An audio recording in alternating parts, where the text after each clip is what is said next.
know, sometimes foundation just looks a little dry and like, what?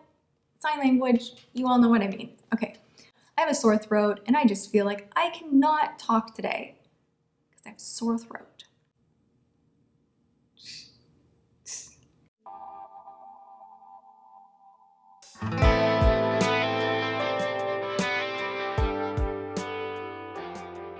Hey guys, today I have a giant MAC haul. Now, if you have been watching my channel for any length of time, you know that I actually don't use a ton of MAC products. So this was kind of a surprise craving to me. I had just been seeing so many beautiful Instagram photos and kind of got suckered in to want to try some of their like absolute smash hit products. And I am really enjoying all the stuff that I purchased. I'm showing you everything, like I them back in the boxes, but let's be honest, the second I got home from the store, I opened everything up, played with it all, put on the lipstick, put on the shadow, and I'm actually wearing a lot of these products on my face today. So we will just start, let's start with eyeshadow. Now I have owned MAC shadows in the past. It's not like I've never tried MAC. I just haven't been one of those like avid collectors that has to have every new collection that comes out and gets really psyched about every new shade that comes out. I feel like MAC rolls out so many different collections all the time, that it's really hard to keep up with. Everything I have here is really like the popular stuff. I actually had to go to 2 different stores to, you know, get everything because they were sold out at one place or another.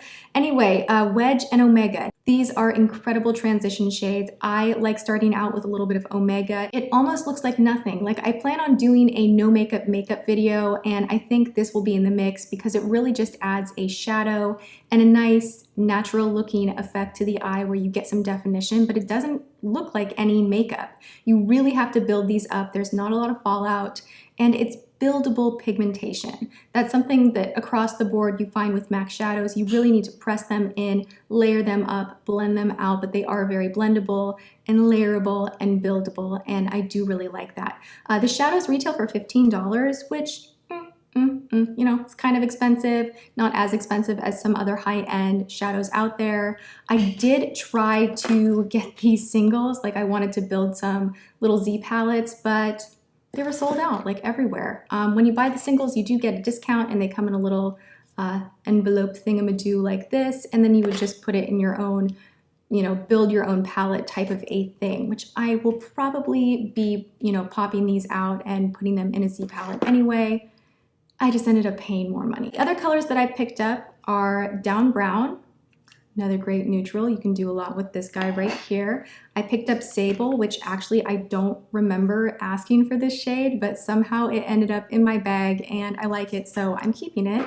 I also got Brune, which is a very popular brown. This is a cool tone brown. You can line the eyes with it. You can use it in the eyebrow. You could use this to define your crease. You can just do so much with this. I definitely am already getting a ton of use out of it. And then I got Expensive Pink, which actually I kind of regret because I was watching my collab that I did with Marlena and she was showing off her top 5 favorites and she compared a shadow called Cosmopolitan to Expensive Pink, and I went through and I found it and I'm like, oh gosh, that is like almost absolutely identical. Like they are almost identical. So I am going to be doing some type of a dupes video and a separate, maybe like a hot or not on the Makeup Geek shadows. I don't really know why I bought this, but it is really beautiful.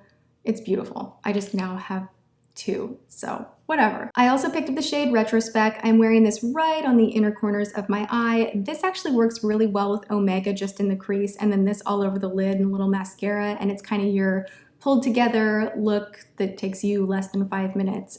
This is just a beautiful kind of shimmery, it's not a straight champagne, like it really plays well with greens. I'm enjoying that because I've been experimenting with a lot of emerald eye looks, so that's what drew me in about this shade. I picked up a blush in Rosy Outlook and I am already totally obsessed with it. It is amazing. I'm wearing it today. It is this beautiful pink. It's really blendable. It doesn't come on too strong initially. It's just so gorgeous, so flattering. I think this would look good on so many skin tones, and I'm really, really happy to have it in my collection. I've been wearing it literally like every single day since, so I'm loving this. And then I finally caved and I got Soft and gentle. I almost wanted to call it soft and tender.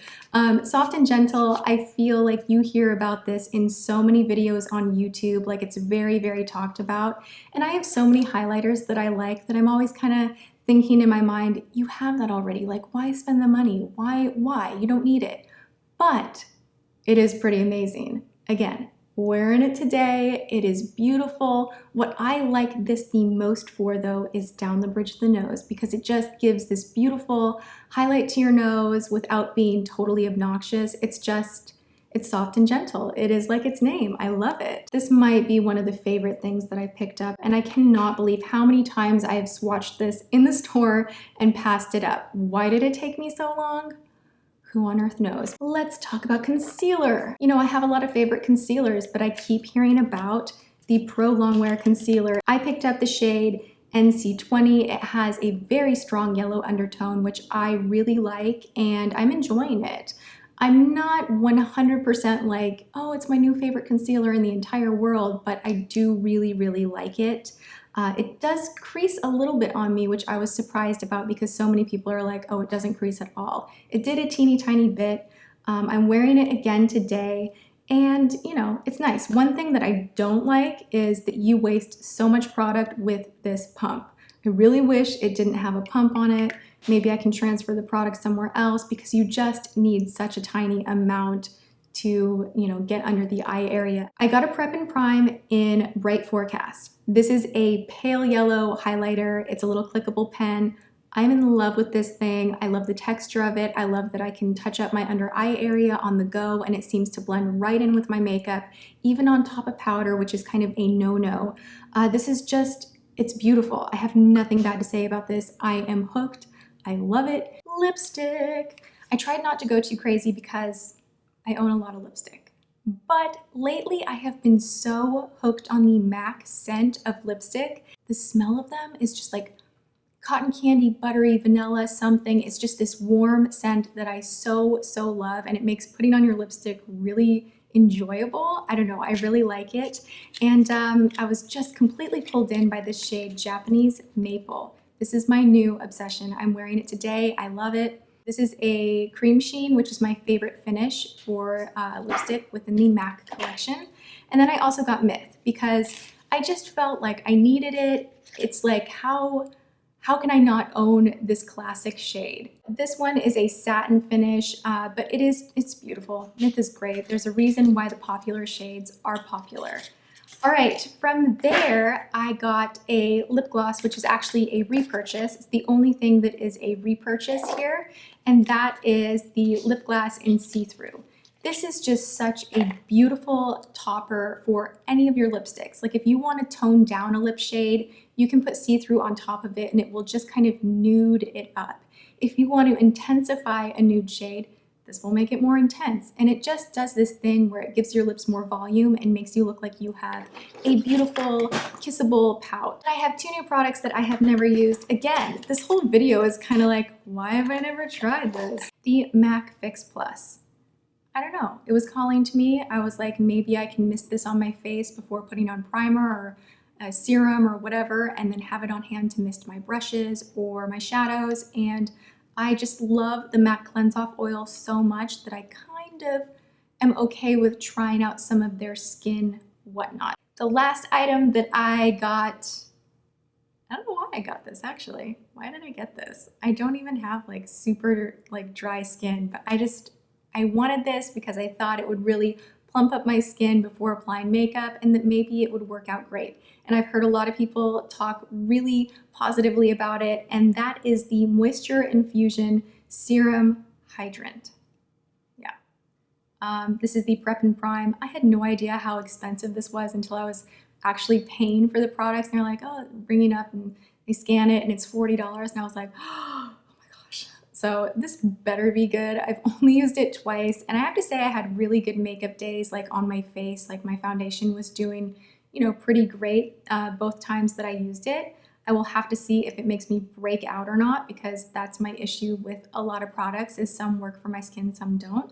But this just really helps to hydrate your skin and make it look all just plush and nice and good. I will keep you guys updated specifically on how this one works out. Because I mean, basically we all know I love the shadows, the lipsticks, all that, you know, they're all good. But like these two, I'll keep you updated. All right, so that is the end of me spending a lot of money on MAC products. Thank you so much for watching. I hope you guys are having an awesome day, and I will see you in my next video. Mwah.